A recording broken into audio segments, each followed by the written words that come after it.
Terima kasih kepada Tuhan melalui Bapak Gembala mempercayakan saya melayani firman Tuhan pada pagi hari ini. Jadi ibadah yang pertama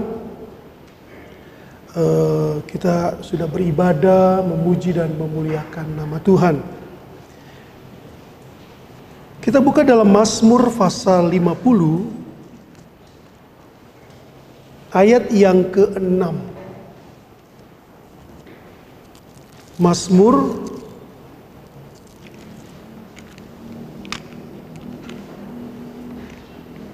50 ayat yang ke-6. Saya bacakan ayat ini bagi jemaat. Langit memberitakan keadilannya, sebab Allah sendirilah hakim. Sekali lagi, langit memberitakan keadilannya, sebab Allah sendirilah hakim. Ibadah pertama, firman Tuhan berbicara tentang pribadi Daniel, sosok Daniel, yang namanya dalam Alkitab disebut 87 kali. Dan Alkitab atau kitab yang menyebutnya adalah kitab Daniel, kitab Yehezkiel, dan dua kitab di Perjanjian Baru, Matius dan Markus. Daniel adalah seorang yang takut akan Tuhan, yang bisa kita lihat, yang bisa kita soroti, yang bisa kita pelajari dari pribadi Daniel. Dia adalah seorang yang takut akan Tuhan. Lalu yang kedua, Daniel adalah seorang yang memiliki prinsip, khususnya dalam hal ibadahnya kepada Allah. Nah, masih menyoroti tentang Daniel. Nama Daniel itu artinya Allah adalah hakim. Tuhan Yehova Yahweh adalah hakim. Nah, lewat nama Daniel, Allah mau menyatakan dirinya bahwa dialah hakim yang sebenarnya. Lewat nama Daniel, Allah mau berfirman, Allah mau berkata, Allah mau ngomong bahwa hakim yang sebenarnya, hakim yang sesungguhnya, hakim yang sejati adalah Allah sendiri. Tuhan Allah lah hakim di atas segala hakim. Dialah maha hakim. Di ayat yang kita baca tadi, langit memberitakan keadilannya, sebab Allah sendirilah hakim. Kalau kita lihat pengertian hakim secara umum, hakim adalah pejabat yang memimpin persidangan. Seorang hakim memutuskan hukuman kepada terdakwa dalam sidang pengadilan. Dahulu saudara pernah hidup seorang hakim yang terkenal. Bahkan hakim ini beberapa kali pernah difilmkan, yaitu Hakim Bau, Judge Bau. Hakim Bau ini pernah hidup kurang lebih 1000 tahun yang lalu. Tahun 999 sampai 1062. Nah, Hakim Bau itu dijuluki si langit biru. Nah, predikat ini disandang, dimiliki karena dia seorang hakim yang baik, hakim yang adil, hakim yang jujur, hakim yang bersih. Jadi sebutan untuk pejabat, untuk negarawan, untuk seorang hakim yang jujur, adil, dan bersih. Tetapi musuh-musuhnya juga memberi gelar Bauhezi, yang artinya si hitam bau karena kulitnya yang gelap.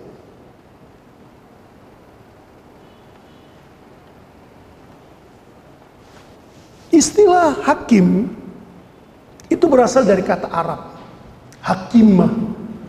Hakimah itu adalah aturan, peraturan, kekuasaan atau pemerintah. Jadi dari istilah hakim, hakimah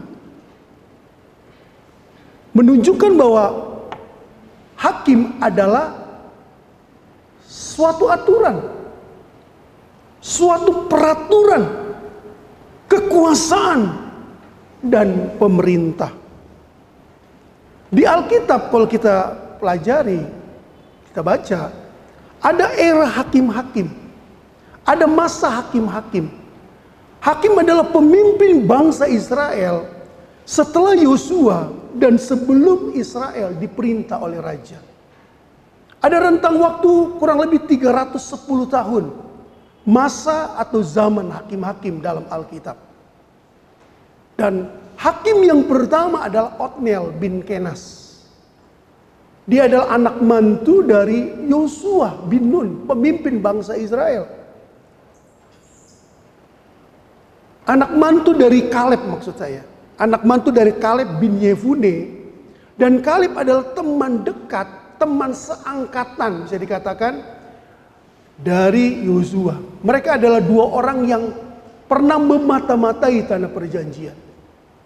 Kemudian setelah Musa, Yosua memimpin bangsa Israel. Dan setelah Yosua barulah zaman hakim-hakim.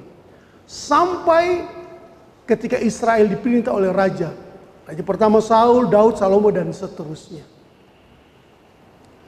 Hakim yang terkenal yang kita tahu saudara-saudara, Hakim Barak, Hakim Ehud, hakim perempuan, Hakim Deborah, Hakim Gideon, Hakim Yefta, Hakim Simson, dan Hakim Samuel. Itu yang nama-nama hakim yang terkenal dalam Alkitab.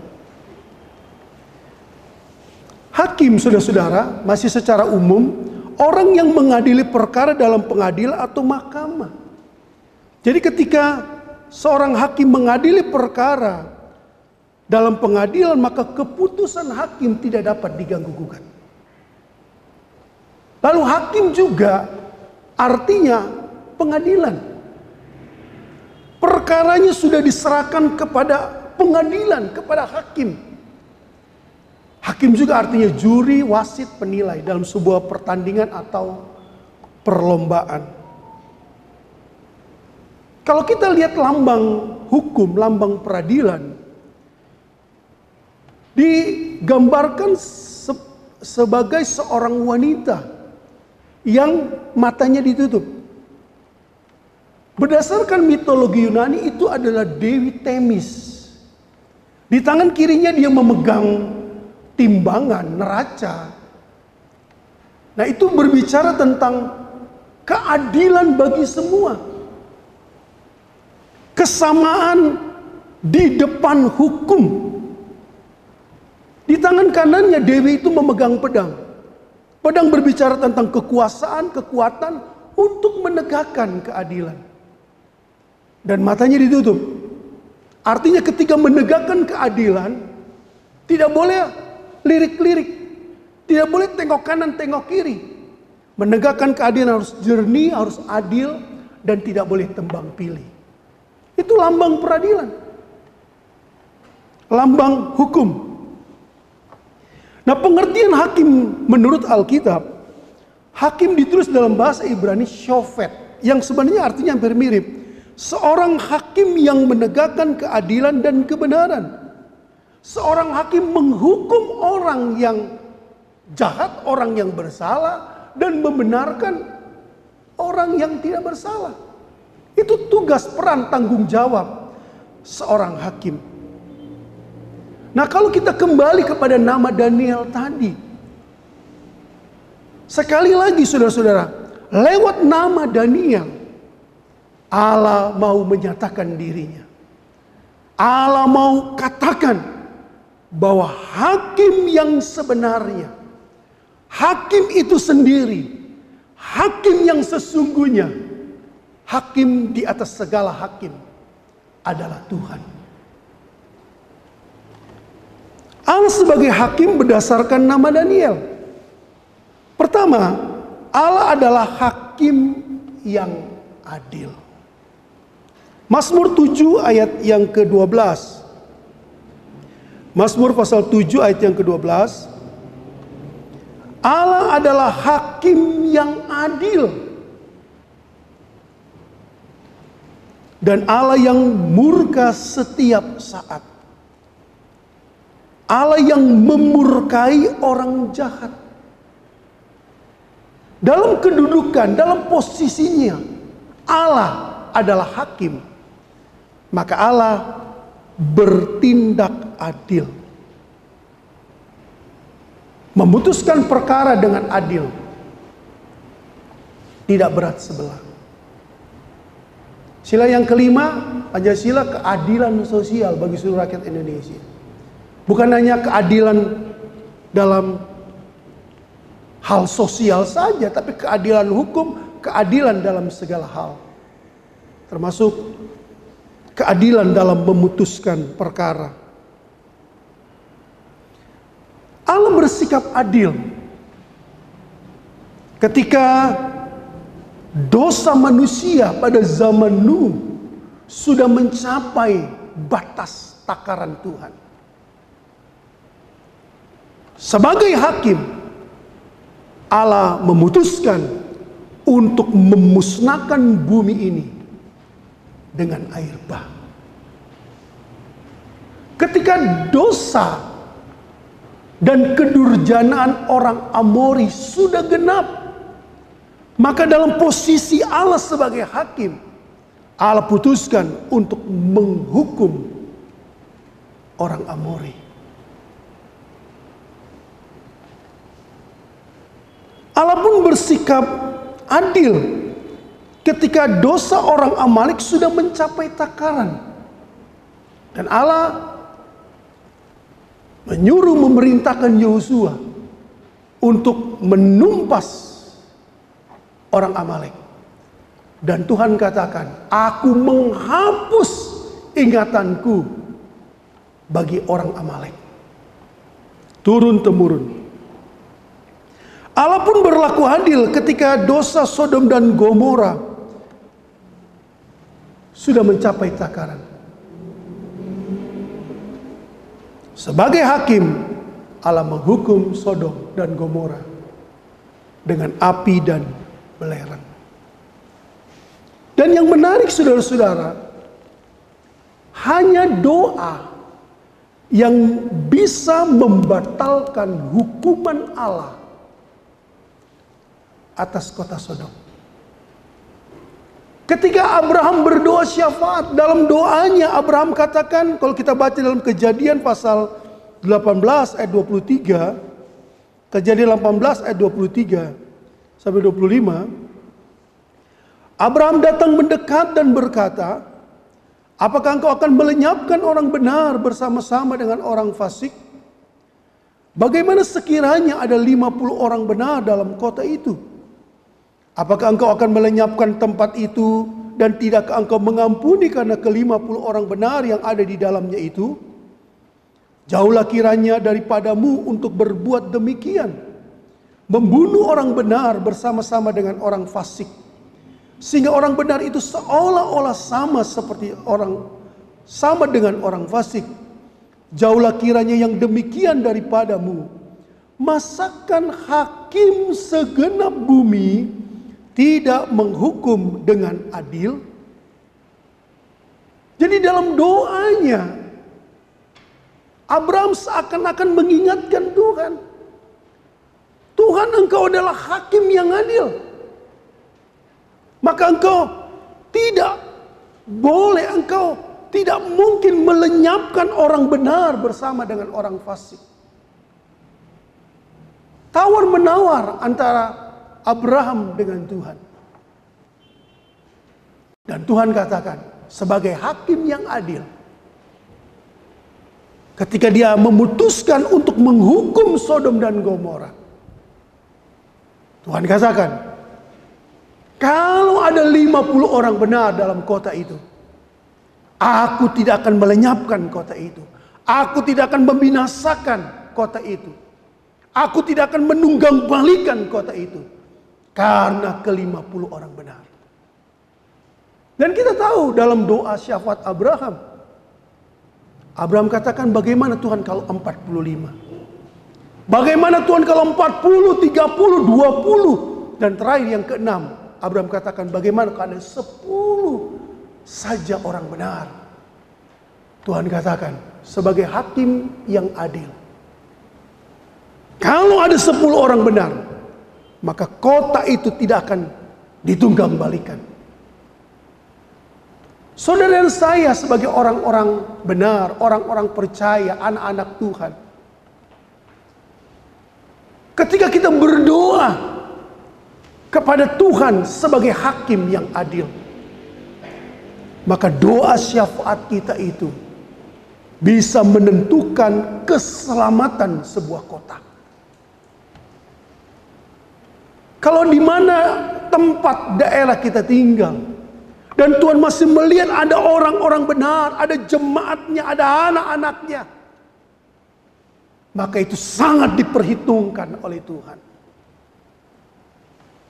Allah bisa saja membatalkan hukuman atas kota Sodom, kalau saja ada 10 orang benar di sana.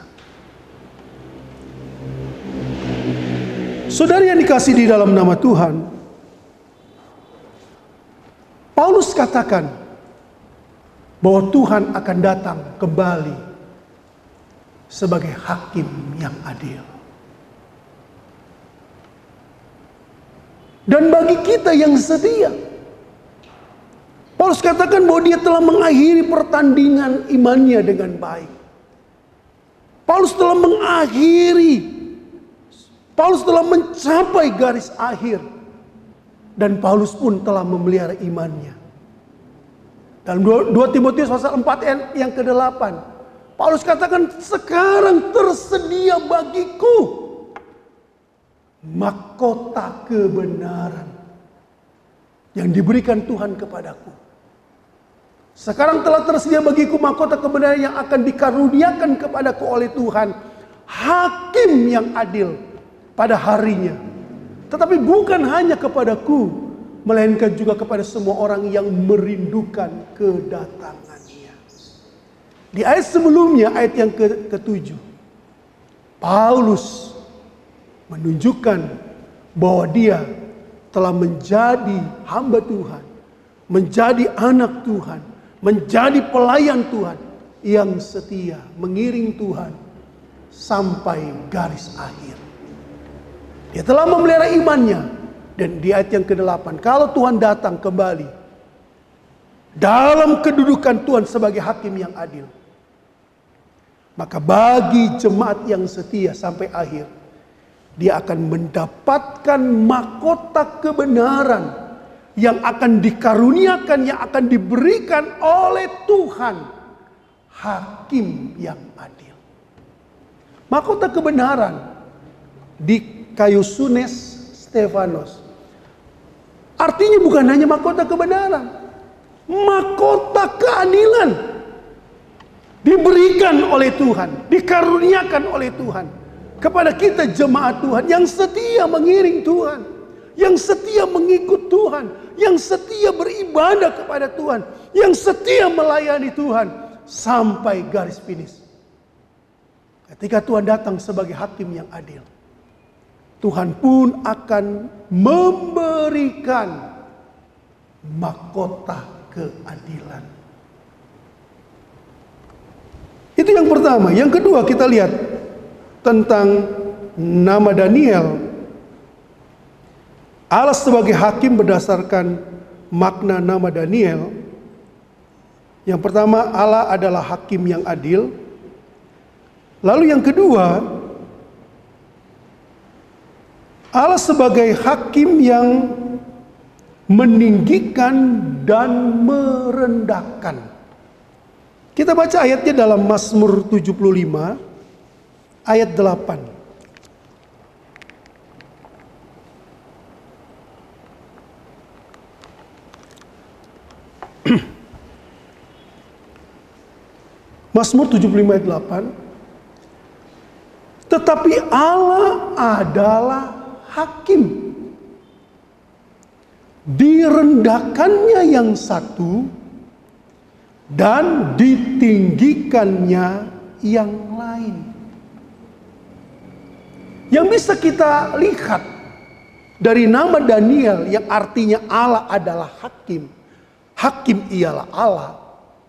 Pertama, Allah sebagai hakim yang adil. Yang kedua, Allah sebagai hakim, dia berkuasa dan berdaulat untuk meninggikan, mengangkat kita. Tetapi juga Allah berkuasa dan berdaulat untuk merendahkan kita. Kalau kita mau diangkat oleh Tuhan, kalau kita mau ditinggikan oleh Tuhan, maka kita harus merendahkan diri kita di bawah tangan Tuhan yang kuat. 1 Petrus pasal 5 ayat yang ke-6 katakan, karena itu rendahkanlah dirimu di bawah tangan Tuhan yang kuat, supaya kamu ditinggikannya pada waktunya.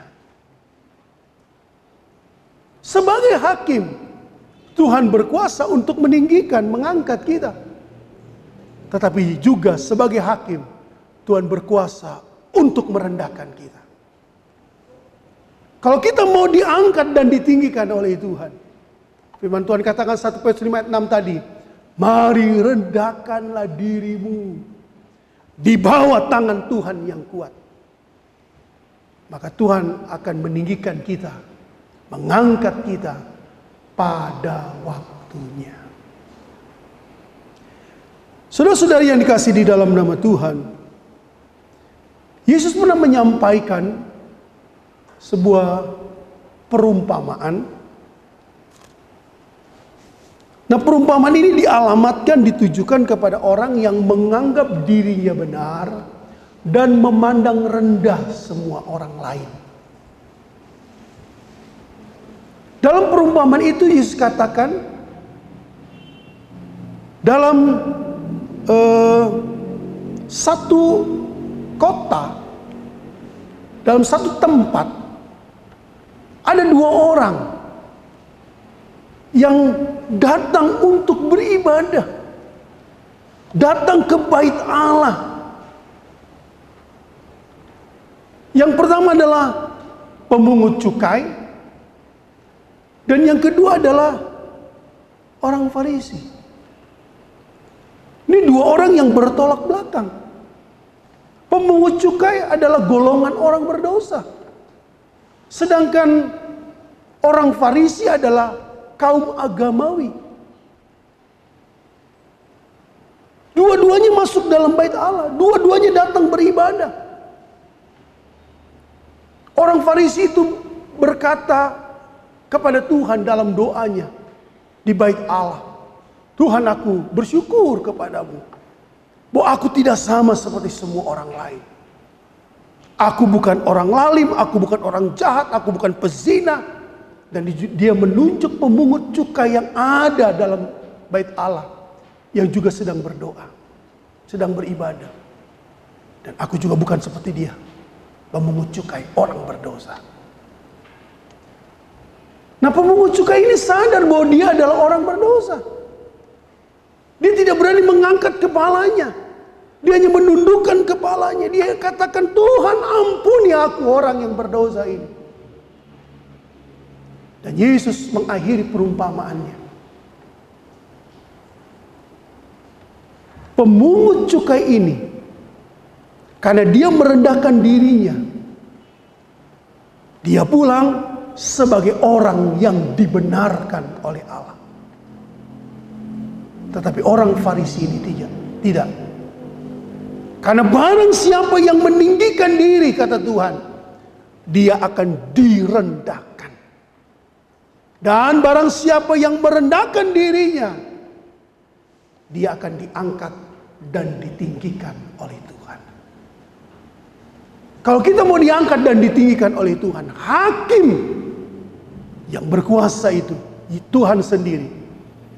kita mau merendahkan diri kita di bawah tangan Tuhan yang kuat. Kita lihat contoh Yusuf. Yusuf seorang muda. Usianya kurang lebih 17 tahun ketika saudara-saudaranya menjual Yusuf, dan akhirnya Yusuf dijual di Mesir menjadi budak di sana. Sekian lama Yusuf tidak tahu.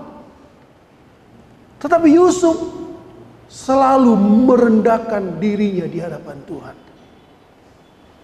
Dan Tuhan, ada waktu Tuhan untuk mengangkat dan meninggikan Yusuf. Ketika dia berusia 30 tahun, kurang lebih 13 tahun dari sejak dia menjadi budak di Mesir, usia 17 tahun. Dan pada usia 30 tahun, itulah waktu Tuhan bagi Yusuf. Tuhan angkat dan meninggikan Yusuf, seorang budak menjadi raja muda di negeri asing. Menjadi seorang mangku bumi di Mesir. Karena Yusuf merendahkan dirinya. Dan Allah sebagai hakim, dia berkuasa untuk mengangkat dan meninggikan Yusuf. Nebukadnezar, Raja Babel, karena dia sombong, dia banggakan dirinya, dia congkak. Dia lihat bahwa kerajaannya, kekuasaannya, kemuliaan kerajaannya itu karena dirinya. Tetapi karena dia sombong, dia congkak, maka Tuhan rendahkan Nebukadnezar serendah-rendahnya. Dari seorang raja yang besar, selama 7 tahun direndahkan oleh Tuhan, menjadi seperti hewan, seperti binatang, hanya makan rumput 7 tahun. Dan ketika dia sadar, dia siuman, dia akui bahwa Tuhanlah yang berkuasa untuk mengangkat dan meninggikannya. Dan Tuhan pun berkuasa sebagai hakim untuk merendahkan dia. Iblis adalah awalnya seorang malaikat, penghulu malaikat. Dia diangkat oleh Tuhan untuk memimpin penghuni sorga, para malaikat, untuk memuji, menyembah, memuliakan Tuhan. Tetapi amat disayangkan, ketika dia berkata, 5 kali dia berkata, aku ingin menyamai yang maha tinggi.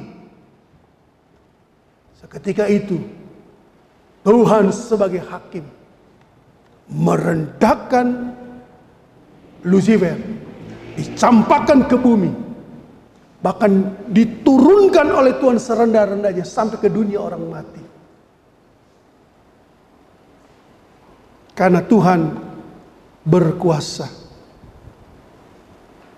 sebagai hakim untuk meninggikan dan untuk merendahkan. Alkitab berkata, saudara-saudara, Tuhan akan mengangkat engkau menjadi kepala dan bukan ekor. Ini janji Tuhan. Engkau akan tetap naik dan bukan turun, karena Tuhan berkuasa. Sebagai hakim, tadi ayat firman Tuhan katakan dalam Mazmur 75. Sebagai hakim, dia meninggikan dan juga dia merendahkan. Tuhan sebagai hakim juga, saudara-saudara, akan mengangkat kita menjadi kepala. Tetapi Tuhan sebagai hakim juga berkuasa untuk menurunkan kita menjadi ekor.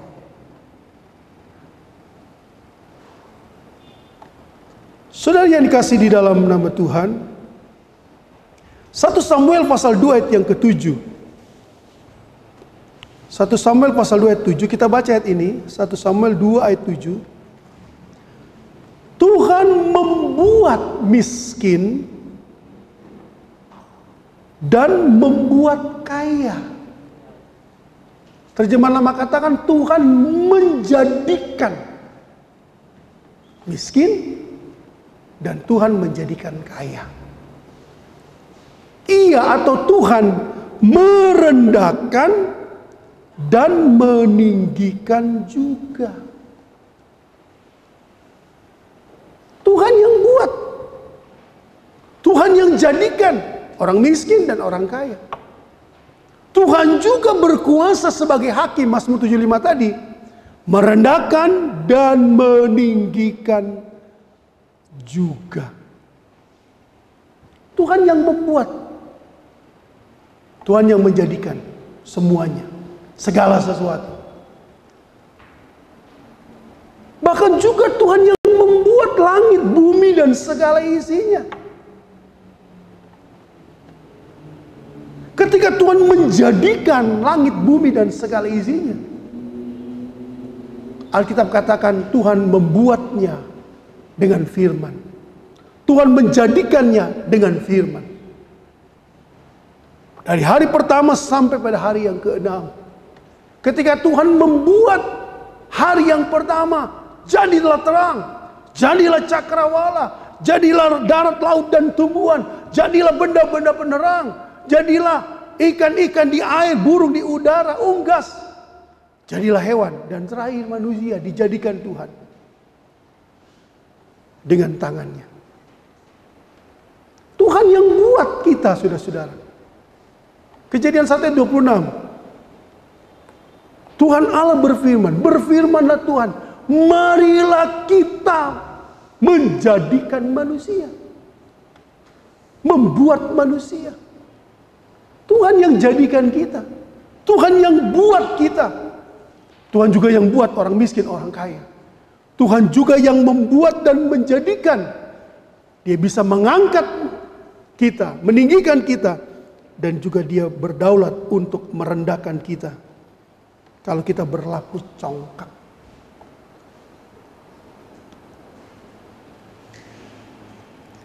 Kita lihat yang ketiga. Allah sebagai hakim. Berdasarkan nama Daniel tadi. Yang ketiga adalah Allah sebagai hakim yang baik versus hakim yang lalim, hakim yang jahat. Ini dua hal yang bertolak belakang, yang kontradiksi. Yesus pernah memberikan perumpamaan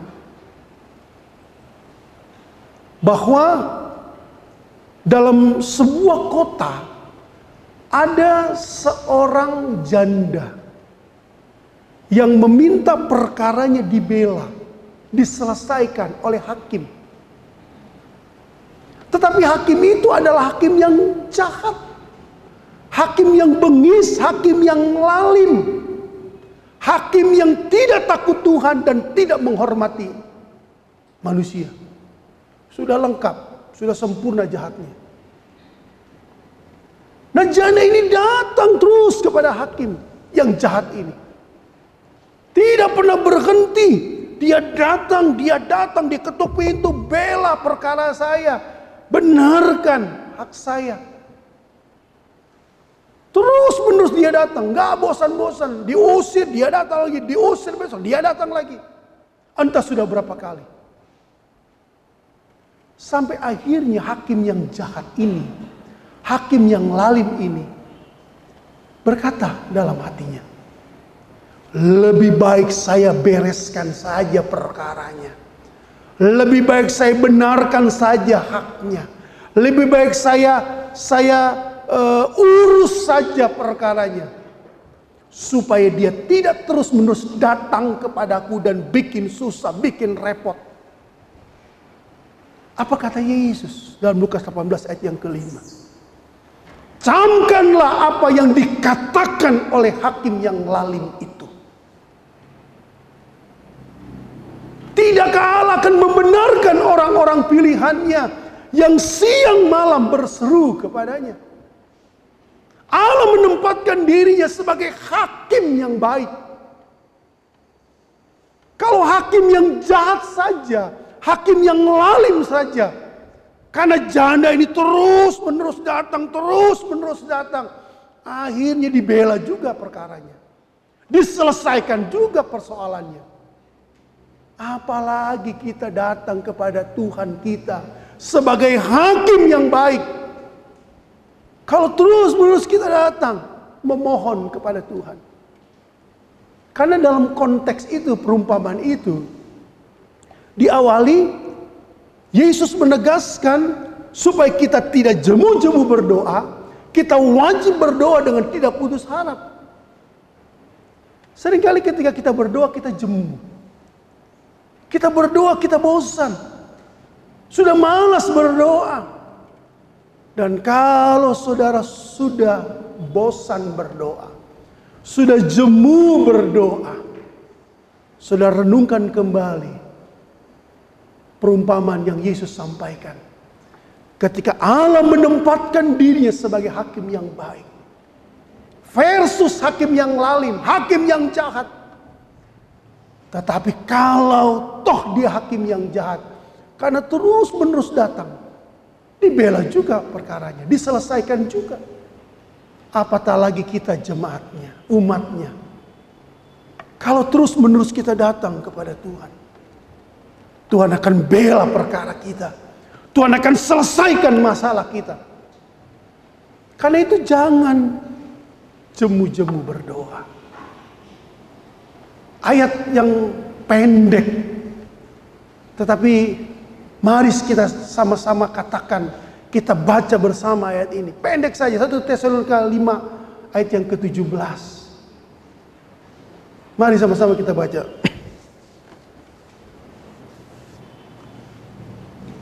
Saking pendeknya sulit tampil dan.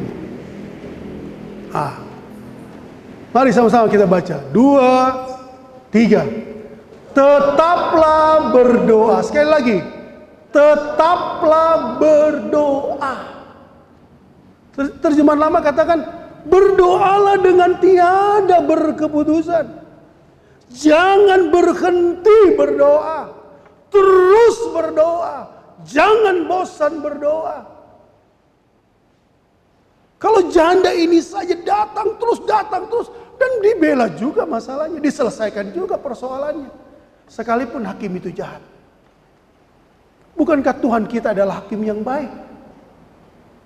Kalau kita datang, Tuhan tolong.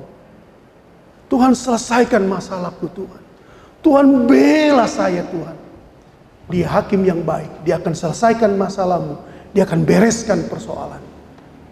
Datang dan jangan jemu-jemu berdoa. Terus dekat kepada Tuhan. Firman Tuhan katakan, berserulah kepadaku, kata Tuhan, pada waktu kesesakan.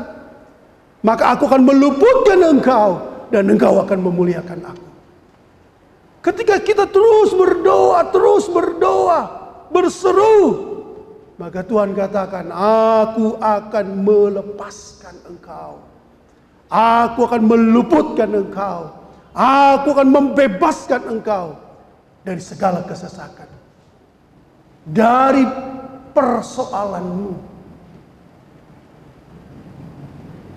Dari masalahmu.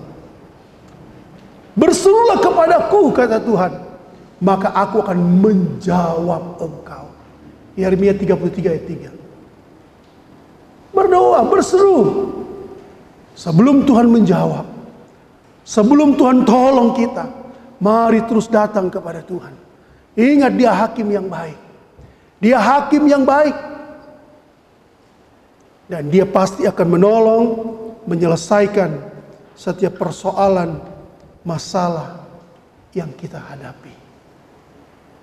Ya, lewat firman Tuhan pada pagi siang hari ini, mengajar kepada kita semua. Mari hampiri Tuhan. Mari dekat kepada Tuhan. Lewat nama Daniel, Allah adalah hakim. Hakim ialah Allah. Kita bisa belajar bahwa Tuhanlah hakim itu sendiri. bahwa Tuhanlah hakim yang adil, bahwa Tuhan sebagai hakim dia berkuasa dan berdaulat untuk mengangkat dan meninggikan kita. Kalau kita ada di dalam posisi yang baik saat ini, Tuhan menempatkan engkau sebagai kepala, Tuhan menempatkan engkau sebagai pimpinan, Tuhan mengangkat engkau. Ingat, karena kita merendahkan diri kita di hadapan Tuhan, dan Tuhan akan meninggikan kita pada waktunya. Tetapi Tuhan juga berkuasa sebagai hakim untuk merendahkan kita kalau kita berlaku congkak. Sebagai hakim, dia adalah hakim yang baik. Dia adalah hakim yang benar. Datanglah kepada Tuhan, hampirilah Tuhan. Jangan bosan-bosan berdoa sampai engkau mendapat jawaban dari doamu. Sampai Tuhan menyelesaikan dan membereskan setiap persoalan hidupmu. Tuhan memberkati.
Kiranya berkat daripada Allah Bapa di sorga, cinta kasih daripada Yesus Kristus tetap menyertai kita sekalian mulai saat ini sampai selama-lamanya. Haleluya. Amin.